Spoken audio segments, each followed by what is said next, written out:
I'm Joe Alessandro. What I'd like to talk about today is playing drums and starting with some just basic fundamentals to get you started.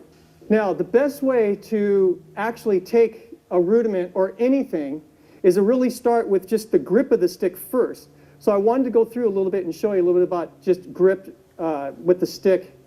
And how I hold my stick is like this. I start with just pinching the stick with my first finger and my thumb. And I actually try to find what they call the balancing point on the stick. So I bring the stick over to the cymbal over here, tip it back with my thumb. And all I'm looking for is to find where the stick is going to bounce the most. So therefore, it's going to work with me, not against me. In fact, you don't even have to know how to play drums to actually find the balance point on a stick, okay?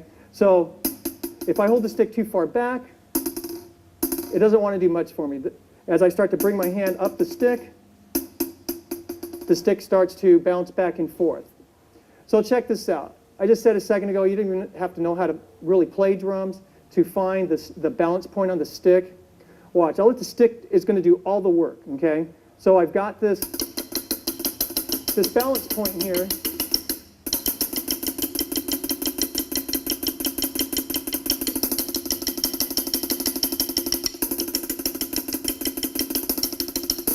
Okay, and I can also just make that stick go anywhere I want just because I have the balancing point. So if I hold it in the right place,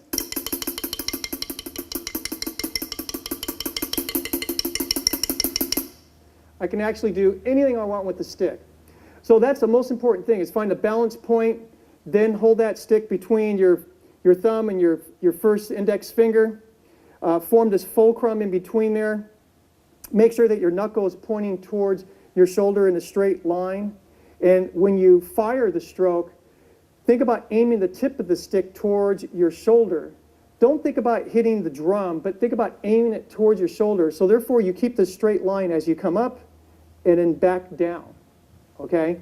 So this is what it would look like if you're just playing just on a snare drum or just working with your technique.